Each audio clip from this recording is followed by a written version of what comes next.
Hello everyone, welcome to our YouTube channel AMS Academy and I am Aishwarya Gupta, the Maths faculty. And today we are continuing our chapter from class 12, that is inverse trigonometric function. In our previous video, we have studied how we can exist or we can make the inverse exist of the trigonometric function, that is sin x, cos x, tan x and cosec x, sec x and cot x.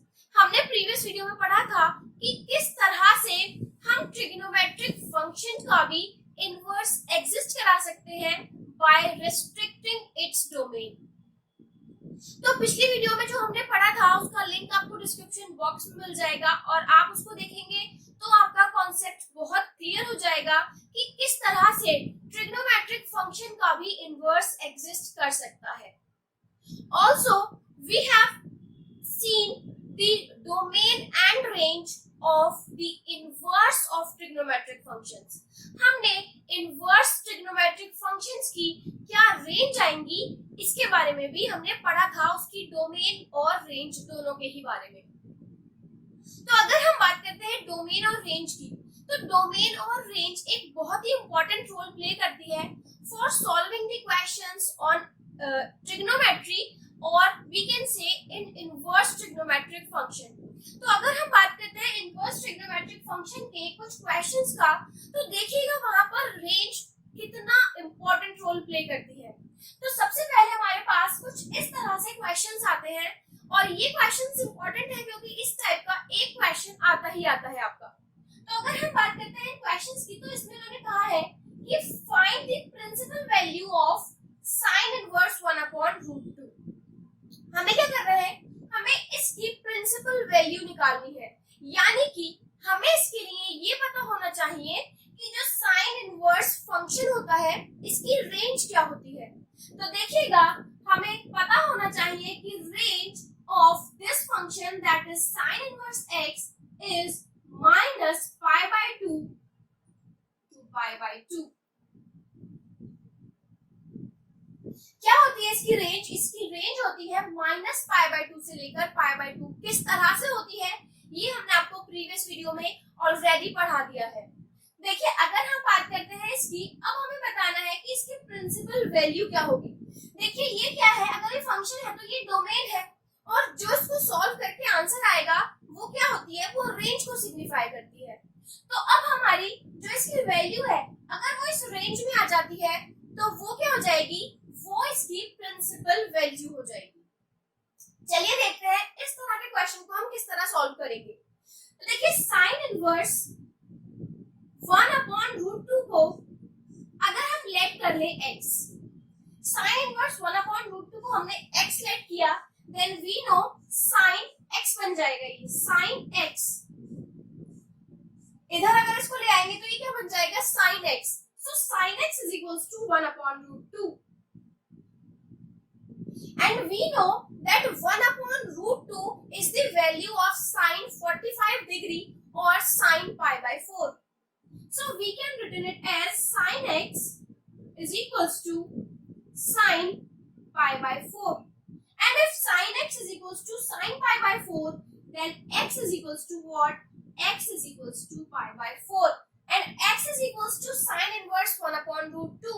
तो sine inverse 1/√2 की value क्या आ गई हमारे पास, x, that is π/4। तो sine inverse 1/√2 is equals to π/4। अब ये देखेंगे कि क्या π/4 हमारी इस रेंज को सेटिस्फाई कर रहा है। Then yes, π/4 is in this range that is -π/2 to π/2। So this is the correct answer, that is the principal value of sin inverse 1/√2 is π/4. Now let's see the next question, that is we have to find out the principal value of tan inverse -√3। हमें किसकी value निकालनी है, हमें principal value निकालनी है tan inverse -√3। तो सबसे पहले हमें क्या पता होना चाहिए, सबसे पहले हमें इस इनवर्स फंक्शन की रेंज पता होनी चाहिए, only then we can find out the principal value। तो देखिए क्या होती है हमारे पास, tan इनवर्स x की रेंज होती है हमारे पास -π/2 to π/2। क्या रेंज होती है हमारे पास tan इनवर्स x फंक्शन की? होती है हमारे पास -π/2 to π/2।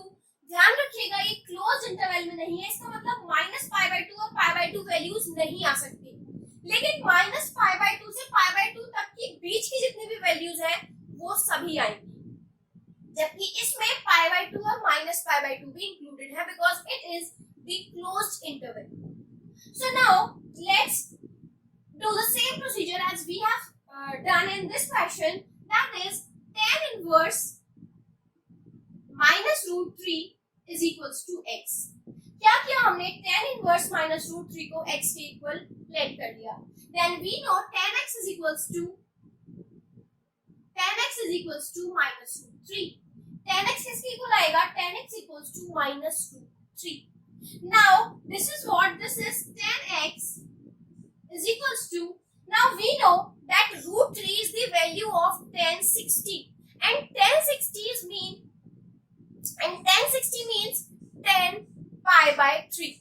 So we can write it as minus 10 π/3 because this is root 3 is the value of 10 π/3 and we have the negative. Now remember, if we have got this such equation that is tan x is equals to minus 10 π/3, then we cannot compare. देखिए यहाँ पर हमारे पास tan x is equals to negative of 10 π/3 आया है, तो हम इन दोनों ही equation की जो एक इक्वेशन बनी है इसको कंपेयर नहीं कर सकते जैसा कि हमने यहाँ पर किया था. देखिए यहाँ पर हमने sin x is equals to sin π/4 लिखा था, तो यहाँ पर हमने कंपैरिजन किया तो x π/4 के इक्वल आ गया because these two are equal, so x equals to π/4. But here we have the negative sign, तो हम इसका कंपैरिजन नहीं कर सकते. First of all we have to make it a positive 10. तो देखिए इसको करने के लिए हमें क्या करना होगा? हमें पता है 10 minus x is equals to minus 10x. हमें पता है 10 minus x is equals to minus 10x. This is the property. तो अगर हमको minus 10x को पॉजिटिव करना है तो हम एंगल में नेगेटिव ले जाए. इसका मतलब हम अगर minus 10 π/3 की बात करें तो हम इसको लिख सकते हैं 10 minus π/3. यहाँ पर हम इसको लिख सकते हैं 10 minus π/3. So ये यहाँ पर हमारे पास जो 10 है वो क्या हो जाएगा? पॉजिटिव हो जाएगा. So here minus 10 π/3 can be written as 10 minus π/3. So tan x is equals to 10 minus π/3. Now we can compare this and now we will get x is equals to minus π/3. Now what we will see if this x is equals to, that is minus π/3, lies in our range or not. क्या x यानी कि जो tan inverse minus root 3 की value आई है minus π/3, अगर वो हमारी range को सेटिस्फाई करेगी तब तो ये आंसर क्या हो जाएगा? करेक्ट हो जाएगा, वरना ये क्या हो जाएगा? गलत हो जाएगा. तो देखिए माइनस π/3 का मतलब क्या है? 60 और ये क्या है? माइनस 90 से 90. तो माइनस 90 से 90 के बीच में 60 वैल्यू आती है नेगेटिव की. So this lies in our range, that is minus π/2 to π/2. So our correct answer is minus π/3. tan inverse minus root 3 की जो प्रिंसिपल वैल्यू आएगी वो क्या आएगी? minus π/3. Now let's move forward towards the next question, and that is we have cot inverse minus 1 upon root 3. Video को देखते रहिएगा क्योंकि तीनों ही क्वेश्चंस में मैंने अलग अलग स्ट्रेटजीज ली हैं जिससे कि आप डिफरेंस कर पाएंगे कि किस तरह का क्वेश्चन हमें किस तरह से करना है. इसलिए ये दो क्वेश्चंस जैसा कि आपने देखा यहाँ पर ये पॉजिटिव थे दोनों, फिर यहाँ पर ये नेगेटिव आ गया, तो ये डिफरेंट स्ट्रेटजी है यहाँ पर हमारी. ये क्वेश्चन भी एकदम डिफरेंट है, तो इस वीडियो को देखते रहिएगा. और देखिए हम देखते हैं अपना third question, that is we have cot inverse minus 1 upon root 3. फिर से हमें पता होना चाहिए कि cot इनवर्स x यानी कि cot इनवर्स ऑफ cot की रेंज क्या होती है. Then we must know that the range of cot inverse x is 0 to pi. 0 से pi हमारी क्या होती है? रेंज होती है cot inverse x function. So now let's do the same procedure. Cot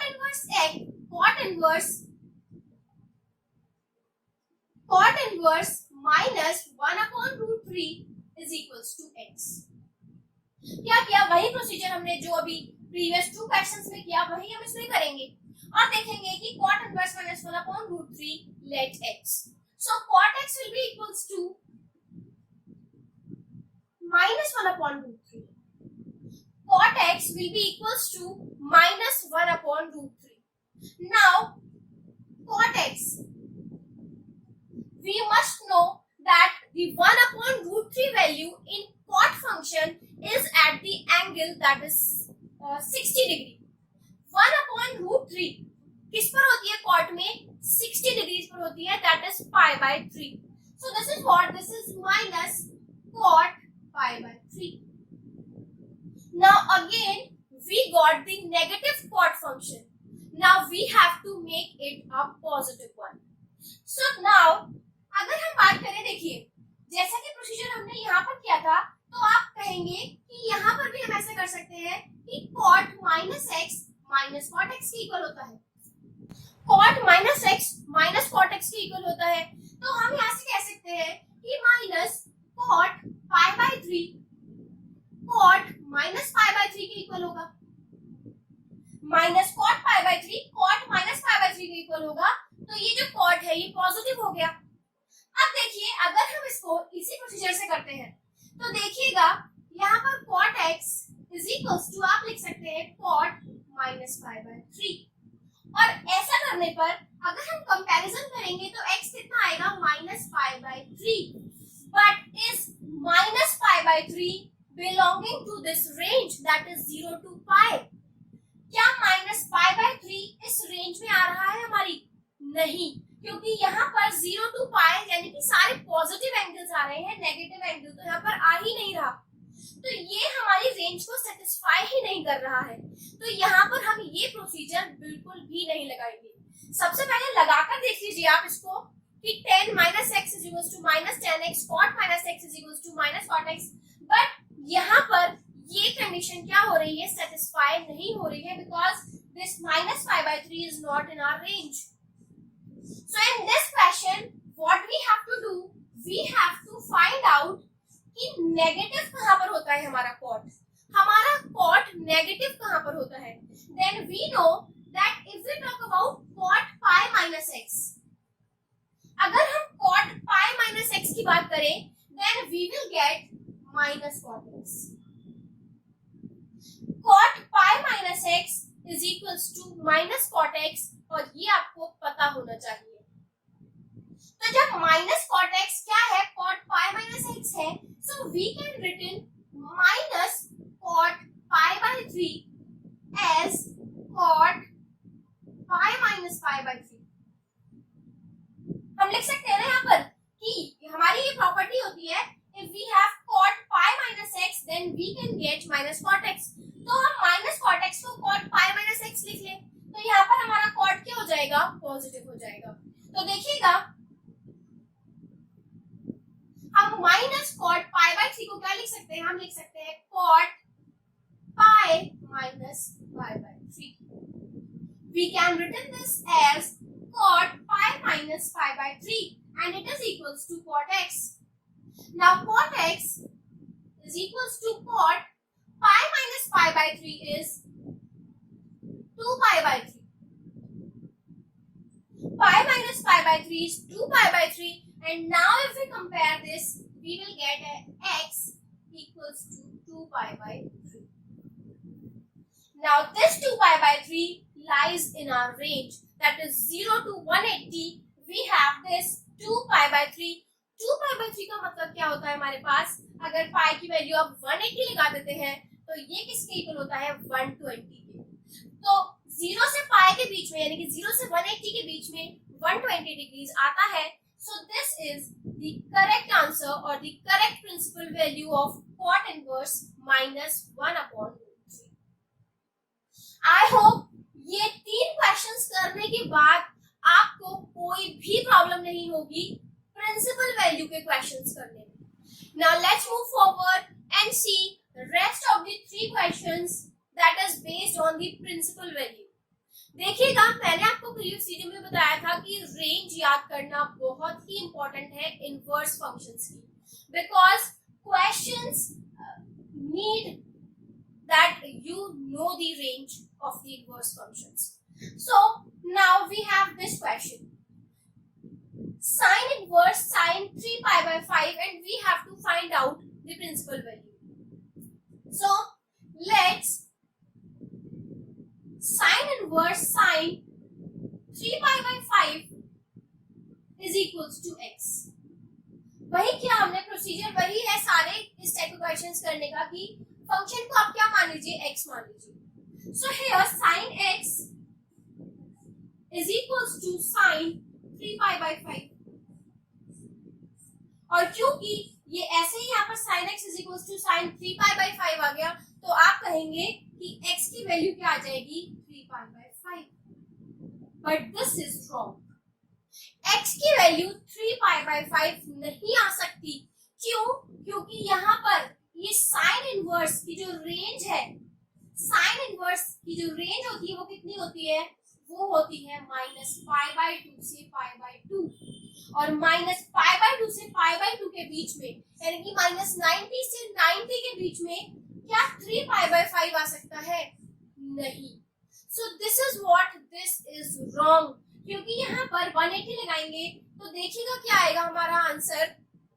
ये आ जाएगा 35 × 3. तो ये वैल्यू क्या है? ये हमारी इस रेंज में नहीं आ रही है. तो यहाँ पर क्या हो जाएगी? वैल्यू गलत हो जाएगी.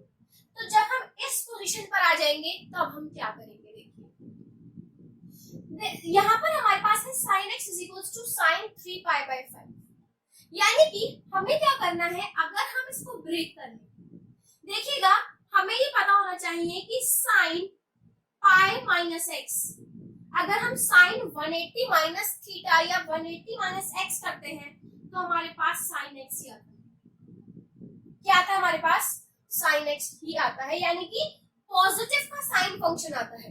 क्या आता है? पॉजिटिव का साइन फंक्शन आता है. तो हमें देखना है कि ऐसा क्या एंगल सब्ट्रैक्ट या ऐड करें कि हमारा पॉजिटिव वैल्यू आए, क्योंकि यहाँ पर कंपैरिजन तभी पॉसिबल है जब दोनों साइड क्या हो? पॉजिटिव हो. तो देखिए हम इसको किस तरह से ब्रेक कर सकते हैं. हम इसको लिख सकते हैं sin pi minus 2 pi by 5. यहाँ पर हम इसको क्या लिख सकते हैं? हम इसको लिख सकते हैं pi minus 2 pi by 5 और जब हम इसको सॉल्व करेंगे तो ये क्या आ जाएगा? 3 pi by 5. ये क्या यहाँ पर जो वैल्यू है अगर ये 3 pi by 5 है तो उसको लिख सकते हैं pi minus 2 pi by 5. अब pi minus 2 pi by 5 जब हमने इसको लिख दिया है तो हमें पता है that sin 180 minus theta, sin 180 minus theta is sin theta, that is sin 2 pi by 5. Value क्या आनी चाहिए? पॉजिटिव ही आनी चाहिए. ब्रेक भी इस तरह से हो कि क्या है? वैल्यू पॉजिटिव आए. तो यहाँ पर क्या आ जाएगा हमारे पास? sin 2 pi by 5. So sin x is equals to sin 2 pi by 5. Now if we compare, then x is equals to 2 pi by 5. और अगर हम 2 pi by 5 की बात करें, 2 into 180 upon 5. So it is what? It is 5 से 15 and 5 से 30. So it is what? It is 72 degrees. It is what? It is 72 degrees. It's 72 degrees lies in our range, that is -90 to +90. तो ये क्या आ जाएगा हमारा? ये आ जाएगा correct answer. So the principal value of sin inverse sin 3 pi by 5 is not 3 pi by 5, it is 2 pi by 5. Now let's move forward towards the next question, and in this we have cos inverse cos 13 pi by 6. Now we must know the range of cos inverse function. Then the range of cos inverse is 0 to pi. It is what? It is 0 to pi, in which 0 and pi is also included because it is enclosed interval. So now if we talk about this, then cos inverse cos 13 pi by 6 is equals to x. If this is equals to x, then cos x is equals to cos 13 pi by 6। और अगर हम इसको compare करेंगे तो x किसके equal आ जाएगा 13 pi by 6 के। 13 pi by 6 क्या 0 से लेकर पाई तक में लाई करेगा। 13 पाई बाय 6 का मतलब क्या हो गया, 6 पाई की जगह पर अगर आप 180 लगाते हैं देन इट इज 30 और ये कितना आ जाएगा 390। ये क्या है 0 to 180 की और यहाँ पर इसकी वैल्यू कितनी आ रही है 390। तो क्या ये प्रिंसिपल वैल्यू हो सकती है if it is not lying in the range? No. So what we have to do? We will have to break it. अब हमें यहाँ पर क्या करना होगा, इसको ब्रेक करना होगा। तो देखिए हम यहाँ पर क्या कर सकते हैं, इसको हम कुछ इस तरह से लिख सकते हैं कि cos x is equals to, हमें ये देखना है कि cos पॉजिटिव कहाँ रहता है। cos पॉजिटिव की अगर हम बात करते हैं तो देखिए cos 180 माइनस थीटा, अगर हम किसकी बात करें cos 180 माइनस थीटा, तो वहां पर हमारा फंक्शन क्या होता है नेगेटिव होता है, यानी कि cos क्या होता है नेगेटिव बन जाता है, माइनस का cos बन जाता है। तो हमारा cos पॉजिटिव कहाँ होता है, तो we know that cos is positive on 2 pi plus pi by 6। देखिएगा अगर हम इसको पाई में भी ब्रेक करेंगे, अगर हम इसको पाई में ब्रेक करते हैं तब भी पाई माइनस क्या करेंगे, यहाँ पर पाई माइनस में तो ये ब्रेक ही नहीं होगा क्योंकि यहाँ पर 13 यानी कि 6 से ज्यादा वैल्यू आ रही है ऊपर, तो पाई माइनस तो हो नहीं सकता। अगर हम पाई प्लस करते हैं, अगर हम करते हैं पाई प्लस 7 पाई बाय 6, तो cos की cos पाई प्लस x भी कितना होता है नेगेटिव cos x होता है। तो this can not be done also, क्योंकि यहाँ पर क्या आएगा हमारे पास नेगेटिव में आएगा। और यहाँ पर अगर हम बात करें इसकी, तब भी जो प्रिंसिपल वैल्यू 7 पाई बाय 6 नहीं आ सकती। क्यों? क्योंकि 7 पाई बाय 6 का मतलब हो जाएगा 210, जबकि यहाँ पर रेंज कितनी है 0 से 180। So if we talk about 2 pi plus pi by 6, अब हमने क्या किया, अगर हम 2 पाई प्लस ऐड कर देते हैं तो देखिए 6 2 जा 12, 12 पाई प्लस पाई इज 13 पाई, तो यहाँ पर ये इजीली 13 पाई बाय 6 आ रहा है। अब हमें पता है कि cos 2 पाई प्लस x क्या होता है पॉजिटिव cos x होता है, तो यहाँ पर क्या लिख सकते हैं हम cos x is equals to cos pi by 6, because cos 2 pi plus theta is cos theta, so cos pi by 6. Now we will compare, then we will get x is equals to pi by 6 and this pi by 6 lies in our range, that is 0 to pi. This is the very important question and it already came in our board exams. So let's see this question, that is cos inverse cos 7 pi by 6. ये हमारा question बहुत ही important question है। ये सारे ही आपके questions important है, NCERT के क्वेश्चंस हैं और बहुत ही इंपॉर्टेंट क्वेश्चंस हैं कॉन्सेप्ट को समझने के लिए कि किस तरह से हमें क्वेश्चन को करना है। देखिए यहाँ पर हमारे पास है, तो फिर से यहाँ पर cos इनवर्स फंक्शन है, तो इसकी रेंज क्या होगी, इसकी रेंज होगी 0 to पाई। फिर से क्या करेंगे हम, cos inverse cos 7 pi by 6 को x के इक्वल लेते हैं, so we will get cos x is equals to cos 7 pi by 6। ये क्या आ जाएगा हमारे पास, cos x is equals to cos 7 pi by 6। देखिएगा अब अगर हम बात करते हैं यहाँ पर cos x is equals to, हम इसको इस तरह से लिख सकते हैं cos pi plus pi by 6। लेकिन ऐसा करने पर देखिए क्या होगा, अगर हम इसको लिख लेते हैं cos pi plus pi by 6, तो cos pi plus pi by 6 का मतलब क्या होता है, इसका मतलब होता है cos 180 plus थीटा, और cos 180 plus थीटा माइनस का cos थीटा होता है, यानी कि ये बन जाएगा cos x is equals to minus cos pi by 6। फिर यहाँ पर कंपैरिजन नहीं हो सकता, फिर हमें इसको क्या करना होगा, पॉजिटिव बनाना होगा।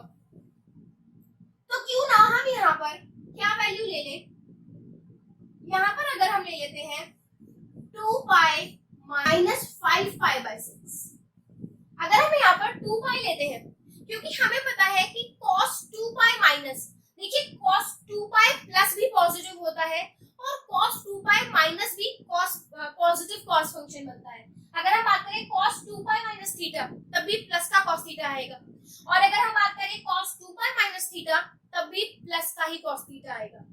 तो हमने यहाँ पर क्या किया, इसको 2 पाई माइनस में ब्रेक कर लिया, क्योंकि प्लस करेंगे तो 6 to 12 और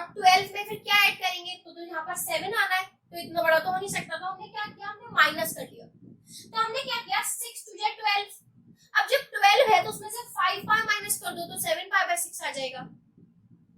तो ये क्या बन जाएगा cos 2 pi minus x, that is if we talk about cos 2 pi minus x या cos 2 pi minus theta तो क्या आएगा cos theta। तो ये किसके इक्वल हो जाएगा cos 5 pi by 6 के। तो x cos x is equals to cos 5 pi by 6, then x will be equals to 5 pi by 6। अब देख लीजिए क्या 5 pi by 6 इस रेंज में आ रहा है हमारा। तो yes, if we will talk about ये कितना आ जाएगा हमारे पास, पाई की वैल्यू अगर 180 लगाते हैं देन 630 एंड 30 into 5 150। तो ये इस रेंज में आ रहा है हमारा क्वेश्चन, जो x की वैल्यू है दैट इज 5 पाई बाय 6 क्या आ रही है हमारी इस रेंज में आ रही है। तो रेंज हमें पता होनी बहुत जरूरी है। तो यहाँ पर इसकी वैल्यू क्या आ जाएगी, principal value we will get it as 5 pi by 6। ध्यान रखनी है दो चीजें कि यहाँ पर नेगेटिव ना बने, ब्रेक करने पर फंक्शन ये हमने इस तरह से ब्रेक किया है कि 2 पाई माइनस 5 पाई बाय 6 लिख लिया इसको। तो ब्रेक करने में ध्यान रखिएगा कि ब्रेक इस तरह से करें कि जब हम वैल्यू निकालें उसकी तो पॉजिटिव आए। और दूसरी चीज हमें ये ध्यान रखनी है कि जो भी हमारी वैल्यू आ रही है वो रेंज में आनी चाहिए। सो आई होप आप लोगों को क्लियर हुआ हो कि किस तरह से प्रिंसिपल वैल्यू के क्वेश्चंस आप इजीली कर सकते हैं। बहुत ही इंपॉर्टेंट क्वेश्चंस थे ये to understand the concept of the principal value of inverse trigonometric functions। अगर वीडियो पसंद आया हो तो लाइक शेयर और सब्सक्राइब जरूर करें और हमारी अपकमिंग वीडियोस के लिए press the bell icon. So thank you.